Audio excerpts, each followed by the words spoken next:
Le coup de projecteur de l'éclaireur, Pascal Clairotte avec vous. Je reçois aujourd'hui Mark Endeveld pour parler de l'Ukraine et du nucléaire.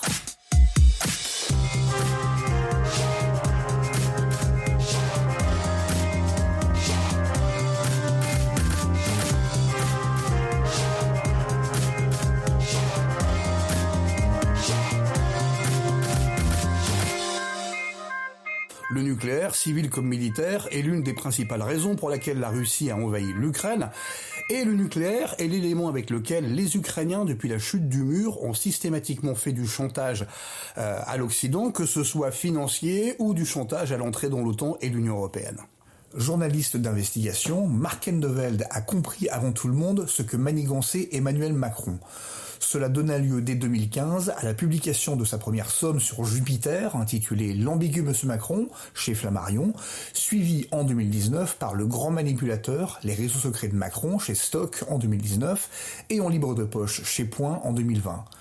Dans l'emprise, la France sous influence, au Seuil en 2022, il décrit un pays aux mains d'une élite sans loyauté qui, au gré des circonstances et surtout de ses propres intérêts, joue depuis 30 ans avec les fondements de l'indépendance et de la puissance de la France. Son dernier ouvrage en date, un petit livre par la taille, 126 pages, mais grand par l'éclairage qu'il jette sur les enjeux de la guerre en Ukraine, Guerre cachée, les dessous du conflit ukrainien, à lire absolument pour qui entend comprendre ce qui se déroule depuis le 21 février. Mark Endeveld, bonjour. Bonjour. On va parler aujourd'hui donc d'un sujet qui est passé complètement en dessous des radars sur la guerre en Ukraine, en tout cas très peu de monde en a parlé, qui est le nucléaire. Est-ce que vous pourriez d'abord nous rappeler un certain nombre de choses afin que nos auditeurs comprennent bien de quoi on parle? Qu'est-ce que le traité de non-prolifération et qu'est-ce que les technologies duales? Le nucléaire est une technologie duale par excellence, c'est-à-dire qui peut avoir une application civile comme militaire. Et donc, bien évidemment que la construction de centrales nucléaires civiles n'est en fait jamais anodin. On a eu tendance à l'oublier ces dernières années, car dans le développement du nucléaire mondial, les centrales sont apparues comme autant de marchés à remporter à l'international au bénéfice des grandes puissances nucléaires, et notamment en l'occurrence la Russie, en l'occurrence également la Chine dans une moindre mesure à l'exportation, et aussi de nouveau les États-Unis qui sont de nouveau sur le marché au niveau international. Et par ailleurs, le traité de non-prolifération permet officiellement une lutte de la prolifération au niveau international depuis de nombreuses années, avec des accords diplomatiques et internationaux qui font que les États signataires s'engagent bien évidemment à ne pas profiter d'éventuelles présences de centrales civiles pour engager un programme nucléaire. Militaire. Ce que vous êtes en train de me dire, c'est que le traité de non-prolifération consiste à dire vous avez accès au nucléaire civil si vous renoncez au nucléaire militaire. On peut le résumer comme ça. En tout cas, c'est ce qui, sur le principe, permet à certains pays de se doter de centrales nucléaires civiles un peu partout. Je pense actuellement dans les États du Golfe, par exemple. Et donc ces centrales civiles sont surveillées par l'Agence internationale de l'énergie atomique, je suppose. Oui. Il y a des inspections obligatoires, multilatérales, etc. C'est comme ça que ça marche. Donc tout est contrôlé. Voilà. Tout est contrôlé dans le cadre donc du traité de non-prolifération TNP. Et c'est notamment l'Agence internationale de l'énergie atomique qui, dans ses missions, et parmi ses missions, est chargée de la lutte contre la prolifération. Ouais, d'accord. Et donc l'Ukraine, en matière nucléaire, a des centrales nucléaires héritées de l'Union soviétique sur son sol. Qu'en est-il du militaire ? En Ukraine, le militaire, en fait, n'est plus officiellement une question depuis le mémorandum de Budapest, signé en 1994. Parce que l'Ukraine s'est engagée à l'époque de soit désarmer, soit ramener sur le sol russe les ogives nucléaires dont elle disposait sur son territoire et qui étaient héritées, ogives nucléaires qui étaient héritées de l'arsenal soviétique. parce que donc il faut se replacer dans le contexte des années 90, les chutes du mur, puis effondrement de l'Union soviétique en 91. Donc à l'époque, l'effondrement de l'Union soviétique avait amené aux différentes puissances nucléaires de se poser la question de l'arsenal soviétique et de sa présence dans les différentes anciennes républiques socialistes, et notamment en Ukraine, mais pas que, en Biélorussie, au Kazakhstan, et autres d'ailleurs. Et par rapport à ces éléments-là de présence d'ogives militaires sur ces différents territoires, il avait été convenu, encore une fois, le désarmement ou en tout cas le renvoi de ces armes à Moscou, en Russie. Non, mais très bien. Alors, mais qu'est-ce qui s'est passé ? Il n'y a pas eu quelque chose un petit peu avant le protocole de Budapest ? C'est un processus en fait qui a commencé dès 91 en fait, non ? Oui, à travers le protocole de Lisbonne, effectivement, y avait ça fait partie des négociations entre 91 et 94. Ce qui s'est passé à l'époque, c'est que les Ukrainiens, enfin en tout cas une partie des Ukrainiens en Ukraine, parce que tout ça est quand même complexe, auraient souhaité conserver la présence de ces ogives sur leur territoire pour en disposer. Alors bien évidemment, les armes, ils ne disposaient pas des codes d'utilisation de ces armes, mais on peut très bien penser qu'à l'époque, ils auraient pu justement utiliser la présence de ces armes pour éventuellement les utiliser à leur profit, malgré la non-disponibilité de ces codes pour eux. Hein. C'était toute la question, c'est comment empêcher justement une prolifération nucléaire liée à l'effondrement du bloc soviétique. Et donc en fait, ce que vous êtes en train de nous dire, c'est que dès le début, donc dès 1991, et puis donc parce qu'il y a d'abord donc la signature du protocole de Lisbonne en 1992, donc dès ce moment-là, l'Ukraine déjà, alors c'était pas du tout le cas de la Biélorussie ni du Kazakhstan, qui n'ont fait strictement aucune difficulté, à ma connaissance, si je me souviens bien, que déjà l'Ukraine utilisait le nucléaire comme un moyen de pression sur l'Occident. Non, c'est plus compliqué que ça, parce que déjà, je ne sais pas si on peut dire déjà, à l'époque, le plus gros stock d'ogives était en Ukraine, de toute façon. Donc l'enjeu du stock d'armes en Ukraine était important. Par ailleurs, il y avait déjà, au cours des années 90, des fortes inquiétudes du côté américain que l'Ukraine soit ce qu'on appelle un pays qui ait des vecteurs de prolifération en Ukraine, avec tout simplement un éventuel trafic d'armes au niveau international. C'était le cas d'ailleurs dans d'autres domaines en matière de trafic d'armes à partir de l'Ukraine. C'était ça les inquiétudes à l'époque des Occidentaux, en tout cas des puissances nucléaires mondiales, parce que c'était des inquiétudes qui étaient partagées à l'époque, tant par les États-Unis que par la France, la Grande-Bretagne, y compris la Chine à l'époque. Ces différentes parties souhaitaient que l'Ukraine renvoie effectivement ces armes-là à Moscou, ou en tout cas s'engage dans un processus de désarmement. Ça n'a pas été facile, effectivement, pour le négocier. Ça ne s'est pas fait du jour au lendemain, notamment parce qu'il y avait des forces déjà politiques en Ukraine qui souhaitaient préserver, on va dire, une mainmise sur ces armes qui étaient présentes sur le territoire. Oui, il y avait déjà un débat. Sur est-ce qu'on peut participer à ce désarmement-là, est-ce qu'on accepte de participer à ce désarmement-là, ou au contraire, est-ce qu'on bloque le plus ? Mais en fait, c'était pas un chantage sur le nucléaire à l'époque, quand même. C'était aussi un chantage financier. L'acceptation des Ukrainiens de participer au processus, comme je l'ai déjà rappelé, à l'époque, de toute manière, l'Ukraine ne disposait pas des codes de ces armes nucléaires. Donc, pour en avoir l'utilisation, on va dire, éventuelle, elle aurait de toute façon dû investir énormément d'argent pour en fait détourner ces armes nucléaires. Donc elle ne disposait de toute manière pas des fonds. Elle pouvait disposer de certains éléments techniques et également de certaines compétences au niveau des ingénieurs déjà à l'époque. Mais quand je dis le chantage n'était pas tant nucléaire que financier, c'est que les Ukrainiens ont négocié de haute lutte ce désarmement-là contre des contreparties financières. Et pour le coup, là, il y a, comment dire, les Américains ont joué du bâton et de la carotte à l'époque parce que en fait, ils ont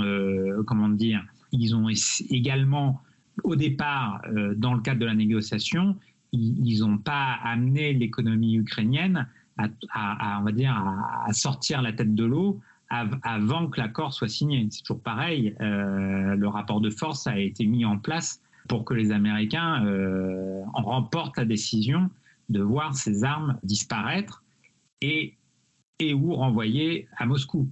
Ça, c'était à l'époque.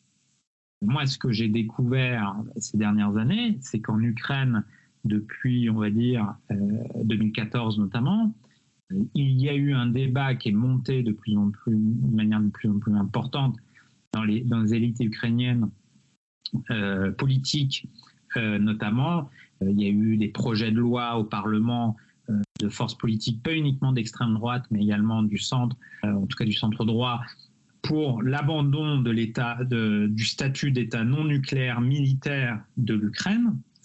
Et pourquoi ces projets de loi ? C'est parce qu'en fait, depuis 2014, il y a une idée sous-jacente en Ukraine qui a été relayée aussi aux États-Unis par des groupes de pression ukrainiens pour insinuer l'idée que l'Ukraine ne pourrait être véritablement protégée de la Russie que si elle n'accède de nouveau à l'arme atomique. C'est à la fois un débat public, parce qu'il y a eu des prises de position publiques, des prises de position dans la presse, c'est des choses qui ont été relayées même par la presse américaine, ces demandes-là, mais ce n'est pas forcément quelque chose qui, jusqu'à présent, avait amené à des prises de décision de la part des Ukrainiens au niveau, en tout cas, officiel.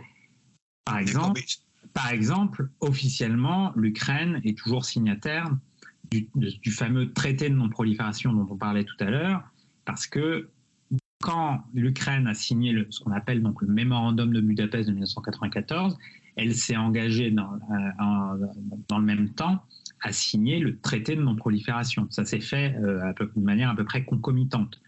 Et c'est jusqu'à présent, on présentait le mémorandum de Budapest, d'ailleurs dans les institutions internationales attachées notamment à la lutte contre la prolifération, on présentait le mémorandum de Budapest et le désarmement comme un modèle du genre du désarmement. Voilà. Donc ces discussions en Ukraine sur un possible retour à un statut de militaire nucléaire, n'était-ce pas non plus un chantage à l'entrée dans l'OTAN et dans l'UE ? Dans l'UE, je ne sais pas. Dans l'OTAN, nécessairement, parce qu'en fait, quand on parle d'entrée de l'Ukraine dans l'OTAN, de mon point de vue, il faut distinguer deux choses. Il faut distinguer d'un côté la stratégie américaine, notamment de partenariat des forces militaires ukrainiennes, de soutien aux forces militaires ukrainiennes depuis de nombreuses années, tant du côté britannique que du côté américain. Parce qu'en fait, dans les faits, même si l'Ukraine n'était pas officiellement et n'est toujours pas officiellement membre de l'OTAN, dans les faits, techniquement, l'armée ukrainienne, et d'ailleurs on l'a vu depuis le début de la guerre de février, là, on voit bien que l'armée ukrainienne était quasiment en interopérabilité, comme on le dit, avec les forces de l'OTAN. Pas surtout, bien évidemment, notamment en termes de moyens militaires en tant que tels, mais en termes de procédures, en termes de ce qu'on appelle d'interopérabilité, les choses ont été faites ces dernières années. Mais ce qui se passe, c'est que, oui, il y a deux choses. C'était pas tant l'entrée en l'OTAN qui importait aux Ukrainiens.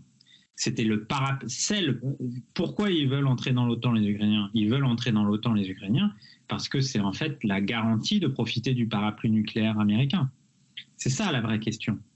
Et c'est entre guillemets la vraie ligne rouge de Moscou sur le dossier. C'est la question du nucléaire et celle du parapluie nucléaire. C'est la vraie question, c'est la vraie ligne rouge en fait de Moscou. C'est pas tant l'intégration dans l'OTAN avec le fameux article 5. Non, la vraie question, c'est le nucléaire et le nucléaire militaire. Mais donc, si on revient aussi encore un petit peu en arrière, hein, il y avait entre l'Union soviétique et les États-Unis toute une série de traités hein, qui, à compter de la fin des années 70, si je ne m'abuse, avaient été signés et qui étaient dits donc le système de sécurité mutuelle que les Américains ont sciemment eux-mêmes détricoté depuis 2002, si je ne m'abuse.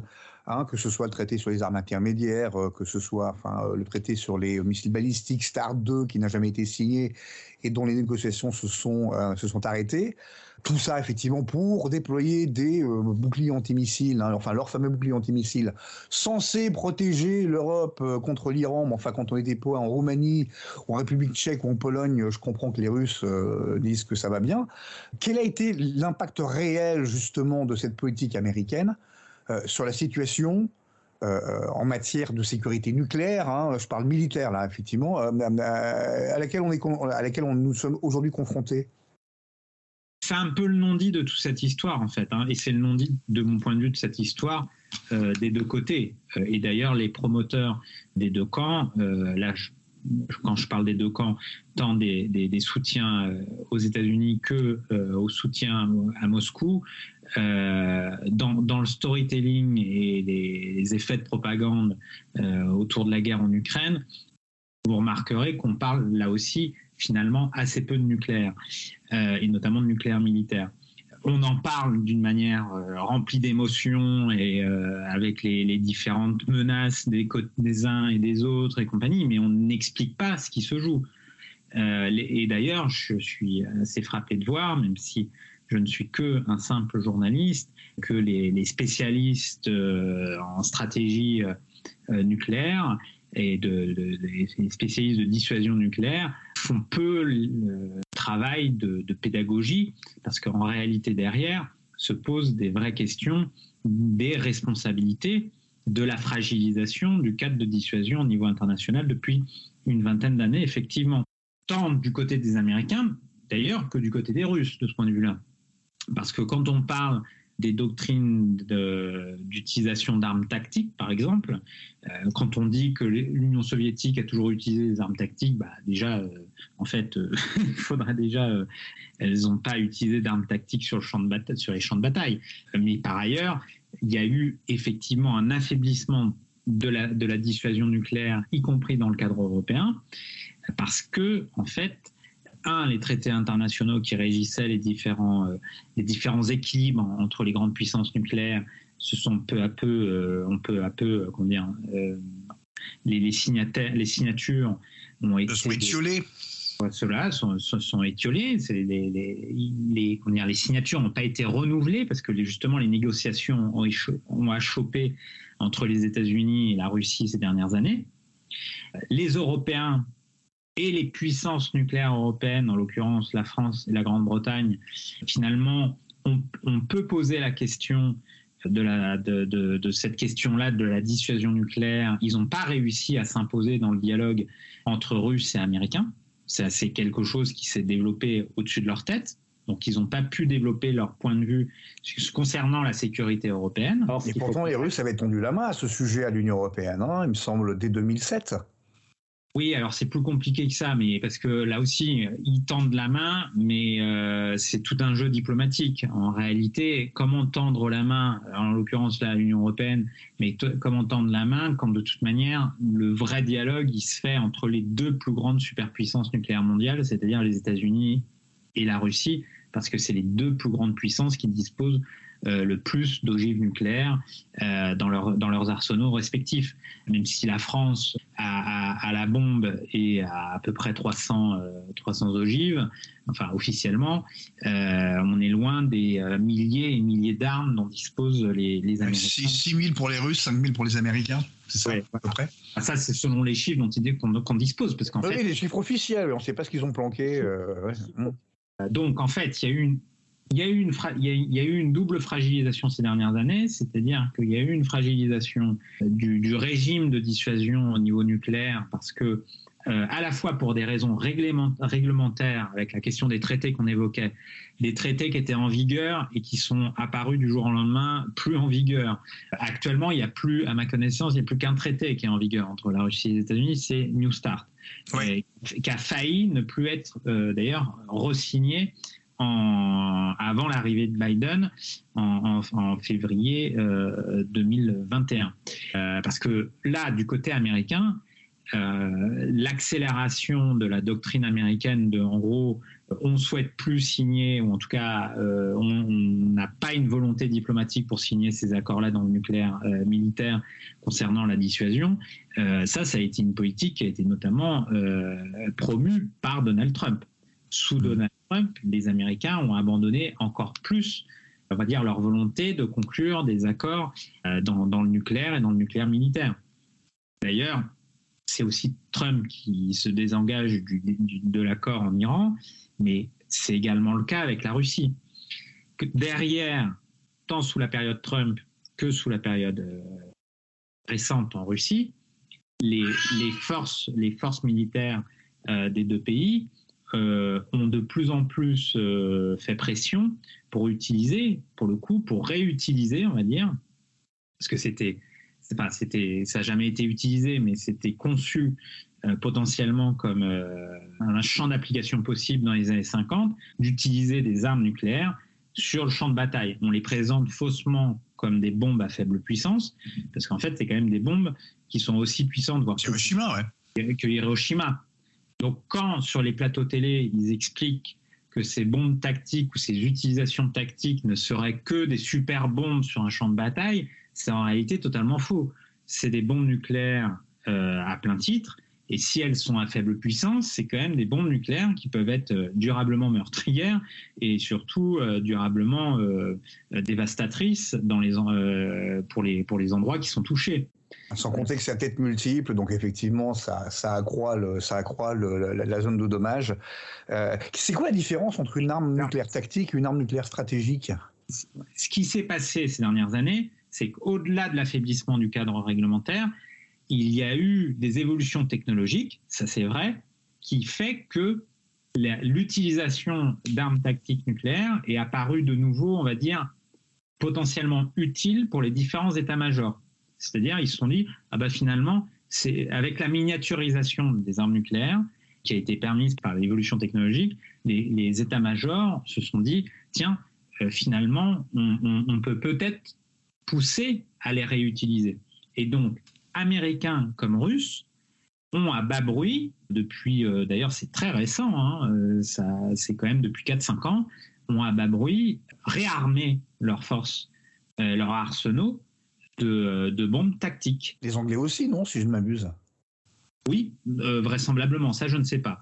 Mais c'est pas le cas officiellement en France. Et en l'occurrence, Emmanuel Macron s'est opposé au retour, en tout cas à l'utilisation d'armes tactiques. La différence, pour répondre à la question, entre des armes tactiques et armes dites stratégiques, c'est tout simplement qu'on parle d'armes stratégiques parce que c'est des armes, notamment des missiles intercontinentaux, qui donc là permet aux Russes ou aux Américains de se toucher directement à des milliers, des dizaines, plus des centaines de milliers de kilomètres. Des milliers de kilomètres, oui. Milliers de kilomètres, je vais y arriver.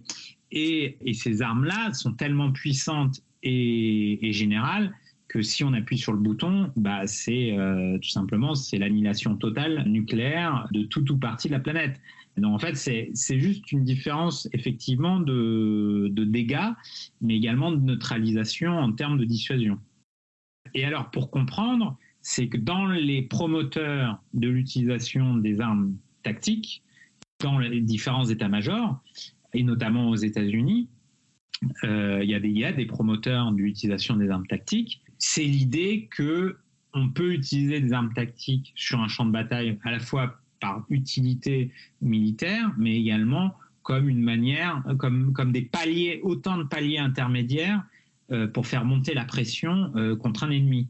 Sauf que justement, depuis notamment la guerre de Corée, où je le rappelle, les Américains et l'état-major américain avaient envisagé d'utiliser des armes nucléaires en nombre sur les Coréens du Nord, juste pour préciser armes nucléaires tactiques, armes militaires stratégiques. La question qui se pose, c'est que dans les promoteurs de l'utilisation des armes tactiques, donc encore une fois, ce qu'on appelle l'utilisation sur le champ de bataille, ce qui veut tout et rien dire, mais parmi ces promoteurs-là, il y a l'idée de pouvoir également faire monter en pression les éventuels adversaires en passant de palier à palier. Sauf que donc les différents spécialistes et différents responsables dans les différents pays, dans les différentes puissances nucléaires, on s'était finalement retrouvé sur l'idée que si on commençait à utiliser des armes tactiques nucléaires d'un point de vue militaire, on ne pouvait pas interrompre le risque d'escalade. Donc d'arriver jusqu'à l'utilisation généralisée du feu nucléaire et donc l'utilisation d'armes stratégiques. Donc en fait, et c'est la raison d'ailleurs pour laquelle les présidents français se sont toujours opposés ces dernières années à l'utilisation d'armes tactiques, au nom de l'empêchement total de s'engager dans une éventuelle escalade mortifère à terme. Mais bien évidemment, ça c'est une idée toute française de la dissuasion qui correspond bien au caractère très conceptuel des Français et finalement assez peu pragmatique. Parce que dans les faits, malheureusement, ces dernières années, entre les Russes et les Américains, donc il y a eu en fait une course aux armements, et notamment aux armements d'armes dites tactiques, tant du côté russe, ça on le dit beaucoup depuis le début du conflit aussi parce que Poutine a plus ou moins joué avec ça au niveau médiatique, mais en réalité, les Américains disposent de plus en plus d'armes tactiques nucléaires dans leurs arsenaux, à tel point qu'on a appris début juillet que l'OTAN avait disposé de bombes tactiques nucléaires sur différentes bases OTAN en Europe. Mais ça, c'est pas nouveau, ça date de la guerre froide, hein, puisqu'il y a toujours eu des armes nucléaires, des bombes, attention, pas des missiles, mais des bombes nucléaires américaines sur le sol européen, en particulier en Allemagne, au Danemark, il y en a eu en Belgique aussi également, qui étaient stockés sur le sol. Hein, donc, et l'un des arguments, si je ne m'amuse, corrigez-moi si je me trompe, hein, de vente de F-35, enfin pour forcer plutôt des pays européens à acheter F-35, c'est l'obligation de pouvoir larguer cette bombe nucléaire américaine. Hein, c'est comme ça que les Belges se sont fait avoir, par exemple, alors qu'ils n'ont plus d'armes nucléaires sur leur territoire depuis une dizaine d'années. Voilà. C'est comme ça que les Allemands également se sont fait avoir. Enfin, c'est un des arguments à la vente de F-35 vis-à-vis de certains États européens. Oui, non, ça a toujours existé, sauf qu'il y a eu une augmentation du stock d'armes quand même très récente concernant les armes tactiques sur les bases OTAN. Et par ailleurs, ce qui se passe, c'est que les traités dont on parlait tout à l'heure de maîtrise de ces armes et d'équilibre de ces armes avec Moscou, ces traités ne sont plus en vigueur. Donc en fait, les armes à portée intermédiaire aujourd'hui ne sont plus traitées, ne sont plus régies par des traités internationaux. Donc en fait, les Américains ont tout simplement complètement découvert l'Europe. On peut dire ça, comme ça. En tout cas, les Européens, et c'est ça ce que semblent ne pas comprendre les opinions publiques, mais c'est normal parce que elles ne sont pas particulièrement informées par leurs responsables. En fait, les Européens ne comprennent pas, de mon point de vue, qu'aujourd'hui, la situation du danger nucléaire n'est pas à banaliser parce que, en fait, l'Europe est en fait moins protégée aujourd'hui, d'une certaine manière. Il y a plus de déséquilibre en Europe aujourd'hui concernant le nucléaire militaire que dans les années 80 ou 90. Et d'ailleurs, il y a quelques jours, pour le coup, c'était le directeur de Libération qui faisait un éditorial, donc le directeur de Libération Dov Alphon, qui faisait un éditorial au sujet des déclarations tonitruantes de Joe Biden qui avait fait il y a quelques jours la comparaison d'Armageddon, ouais. Oui, la comparaison à la situation des missiles de Cuba en 62 pour expliquer le niveau de tension aujourd'hui entre Moscou et Washington au sujet du nucléaire. Or, Alphon posait une bonne question dans son éditorial parce qu'il pointait le fait que contrairement à 62, la situation était peut-être en réalité encore pire qu'en 62. Voilà. Parce que justement, à la fois, les acteurs en présence n'ont pas forcément les mêmes, les mêmes habitudes qu'auparavant, mais surtout parce que les traités et l'esprit de dissuasion n'est plus ce qu'elle était auparavant. Une preuve d'ailleurs, c'est quand même Joe Biden qui s'est arrogé la possibilité de première frappe au mois d'avril. Le seul chef d'État d'une puissance nucléaire qui en dispose. Même Poutine n'en dispose pas. Oui, mais de toute façon, du côté américain, notamment, ça s'est accéléré sous Trump, mais en fait, c'est des stratégies, c'est des évolutions de long terme aux États-Unis. La sortie des Américains de différents traités amène à des réactions plus brutales, y compris concernant le nucléaire militaire. Mais en fait, bon, quand on parle de nucléaire aussi, on parle des bombes, etc. Mais cette espèce de course à l'arme tactique n'a-t-elle pas non plus été causée par ce qu'on est bien obligé aujourd'hui de constater être une suprématie stratégique russe, notamment avec les missiles hypersoniques, que personne ne sait arrêter? Oui, tout ça fait partie du déséquilibre général. Et c'est pour ça que je parlais également d'évolution technologique tout à l'heure, tant au niveau de la miniaturisation des armes que effectivement sur la question des missiles. Parce que si on remonte un petit peu, je fais l'avocat du diable, les missiles hypersoniques ont été la réponse russe au déploiement du bouclier antimissile américain à partir de 2004. Oui, il y a un enchaînement problématique de ce point de vue-là. Encore une fois, pour le coup, c'est un enchaînement qui s'est déroulé, pour le coup, sans que les Européens aient leur mot à dire. On est bien d'accord, effectivement.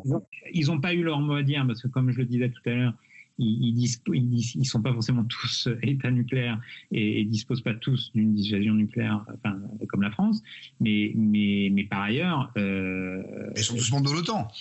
Ils n'ont pas développé de point de vue, alternatif au choix américain.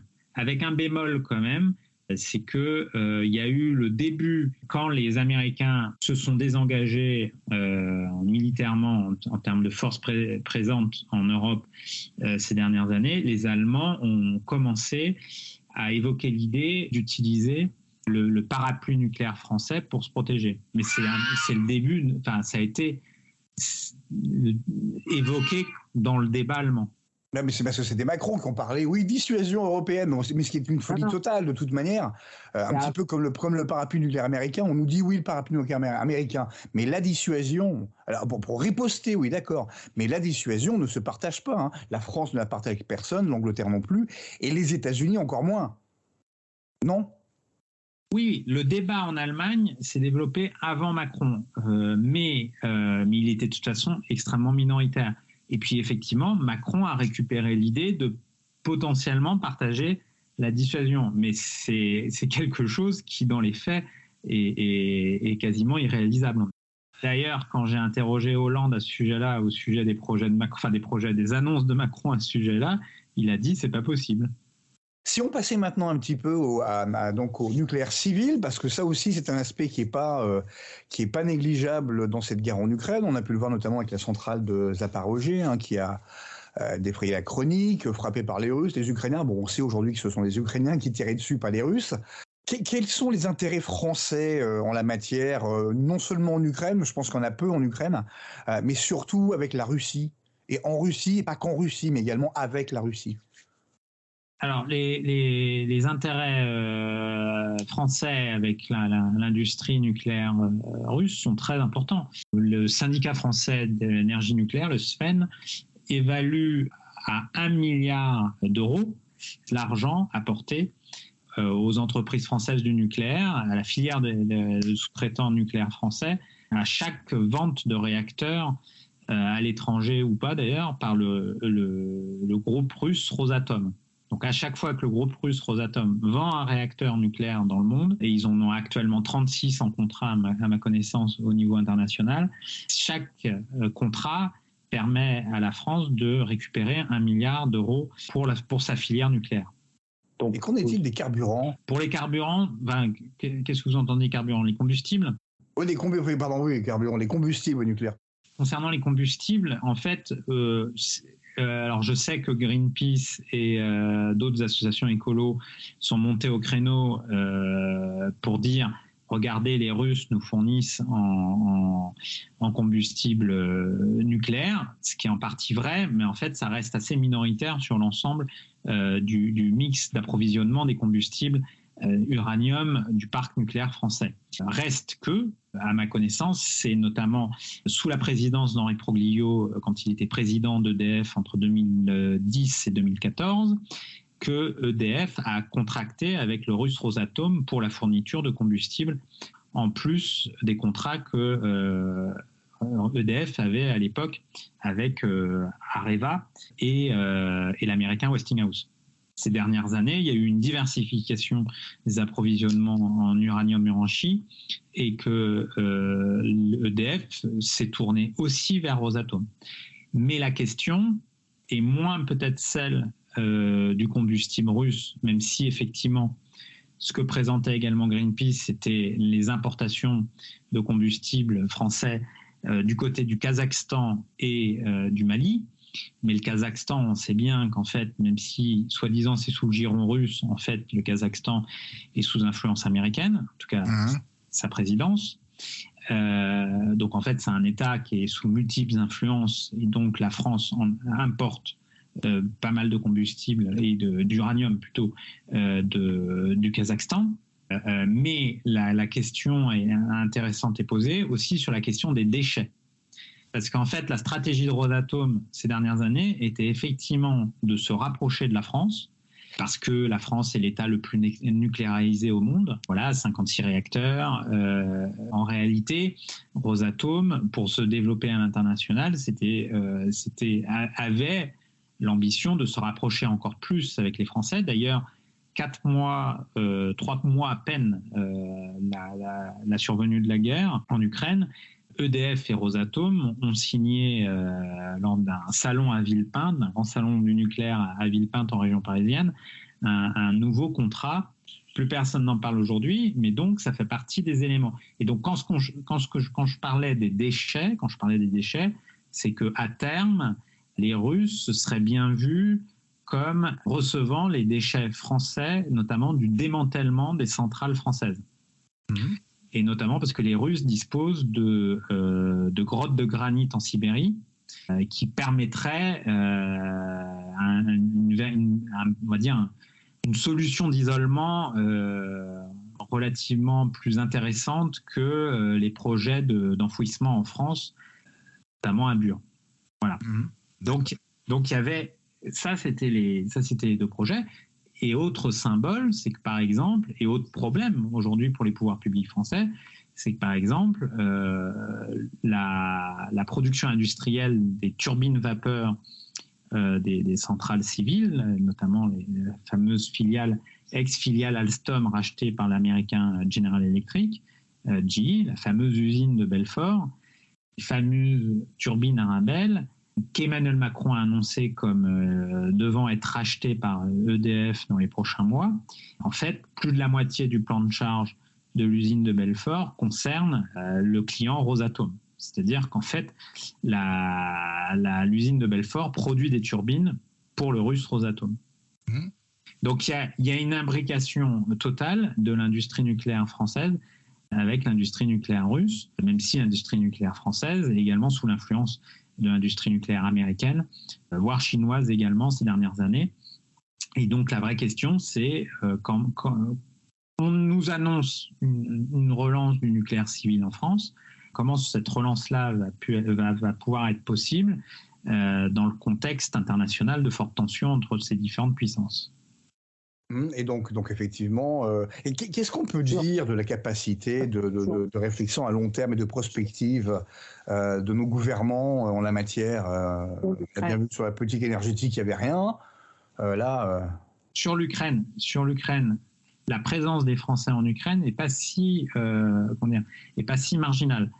Déjà parce que EDF historiquement, ainsi qu'Areva, ont participé au nettoyage du site de Tchernobyl. ont participé à la formation des Ukrainiens pour la question de la sûreté de leurs centrales, parce que justement, historiquement, c'était la Russie qui avait la haute main sur la sûreté des centrales ukrainiennes, et ça, c'était un héritage de l'Union soviétique. Et puis ce que les Français ont fait aussi via RTE, Réseau Transport d'électricité, mais également avec du financement EDF, de filiales d'EDF et l'implication éventuelle de Enedis ex-ERDF, ça a été la préparation ces dernières années au rebranchement, enfin au branchement plutôt, du réseau électrique ukrainien avec le réseau électrique européen via la Pologne. Et ça, c'est en partie, c'est les Polonais qui l'ont fait, mais c'est également les Français. Le jour où ça déleste en Ukraine, il va se passer quoi ? Non, mais de toute façon, là, avec ce qui s'est passé il y a quelques jours, à ma connaissance, les Russes ont pilonné les lignes électriques. Les transformateurs, les sous-stations. Voilà, permettant l'Ukraine à être accrochée au réseau polonais. Donc, en fait, sur la situation de la ligne, des lignes haute tension permettant à l'Ukraine d'être branchée au réseau polonais et donc européen, a priori, j'ai pas regardé aujourd'hui, mais les récents bombardements russes sur ces lignes-là empêchent le raccordement du réseau ukrainien au réseau européen. D'accord. Donc effectivement, si jamais ça déleste en Ukraine, on n'aura pas, ça va pas faire effet domino et tomber sur la figure de l'Europe. Oui, ça. Finalement. La sagesse qui avait raccordé le réseau d'un pays en guerre, c'est quand même plus que douteux, quoi. Mais est-ce qu'il n'y a pas eu quand même, malgré tout, c'est juste quand même assez extraordinaire et effrayant de voir cette erreur totale de calcul qu'ont fait les pays occidentaux en ce qui concerne la Russie. C'est un Bruno Le Maire qui dit oui, on va détruire l'économie russe. C'est comment des gens à ce niveau-là, qui ont des services de renseignement, qui ont accès à toute l'expertise possible et imaginable, sont-ils capables de faire de telles erreurs de jugement ? Joker. D'accord. Ok. C'est pas que sur la question de l'Ukraine, c'est sur toutes les questions. Le dossier de l'énergie, en général, par les élites françaises depuis 30 ans, c'est un fiasco total. Et c'est un fiasco total, mais pour des raisons de courte vue, de fric facile, ils ont les différents gouvernements de droite comme de gauche, la Macronie a voulu promouvoir les groupes privés, la spéculation de ces groupes privés ou de privatisation des groupes publics. Je pense à ce qui est devenu Gaz de France, à Engie. Donc il faut revenir aux années 80 pour avoir une stratégie énergétique en France. D'accord. Donc en fait, depuis, c'est-à-dire diversification des sources d'approvisionnement en gaz, ce qui était la règle de Mitterrand, la fameuse règle des 3 tiers entre en gros la Russie, la Norvège et l'Algérie. Mais ça impliquait des contrats de long terme. Qui sont interdits par la Commission européenne maintenant. Voilà. Donc, et T-Corpé, alors que c'est le meilleur moyen d'acheter du gaz. Mais... Oui, tout à fait. Mais sauf que qu'est-ce qui est montré à travers la crise là, énergétique, et notamment en Ukraine par rapport à l'énergie, et d'ailleurs, il ne s'en cache même pas du côté européen, c'est la faillite totale du marché européen de l'énergie. Voilà, qui en plus était fondé sur 2 présupposés totalement délirants. C'était un présupposé néolibéral, donc d'un échange de soi-disant prix et d'unification du marché par la spéculation financière, une financiarisation du marché de l'énergie au niveau européen. Donc on paye l'inconséquence des choix pris au niveau de l'Union européenne, mais également pris au niveau des États européens, et en France en particulier sur la question énergétique. Mais il y a quand même le rôle de l'Allemagne là aussi. C'est quand même l'Allemagne qui a imposé un modèle parfaitement délirant, hein. Vous l'avez dit vous-même, depuis le début des années 2000, depuis Schröder. Oui, alors l'Allemagne a renforcé le déséquilibre, notamment par le choix unilatéral de la sortie nucléaire vis-à-vis de la France, qui fut totalement unilatéral. Donc Comme tout ce qu'ont fait les Allemands depuis les années 2000, soyons francs, les grands choix européens, allemands, ont toujours été faits de manière unilatérale, que ce soit ça, que ce soit l'ouverture des frontières en 2015, ça a même commencé avant, puisque la reconnaissance de la Slovénie et de la Croatie était d'abord allemande et a été faite contre ces engagements européens. Ce qui a donné donc lieu quand même à peu près à 5 ans de guerre, quoi. Donc merci. La stratégie, on va dire, si tant est que la France avait une stratégie encore européenne ces dernières années, a globalement été écrasée par la stratégie allemande au niveau de l'Union européenne. Parce que être quand même assez fou pour accepter de voir le prix de son électricité fixé par le prix du gaz, en fait, puisque donc la centrale à gaz la plus chère d'Europe, qui ne se situe pas en France, faut être parfaitement malade, quoi. Alors, à moins de dire oui, mais le gaz sera toujours plus cher que le nucléaire, donc on va vendre de l'électricité, mais donc beaucoup à fort profit. Mais ça, c'est une vision d'extrêmement court terme, pour le coup, parce que là, on voit qu'aujourd'hui, ça s'est complètement inversé. Et puis, on voit également que les Allemands, maintenant, avec tout le renouvelable, sont le bec dans l'eau. Et ils remplacent le renouvelable, ils remplacent le nucléaire par du charbon. C'est intéressant. Quelle est la prégnance des affaires nucléaires dans la décision de Poutine de rentrer en guerre, d'envahir ?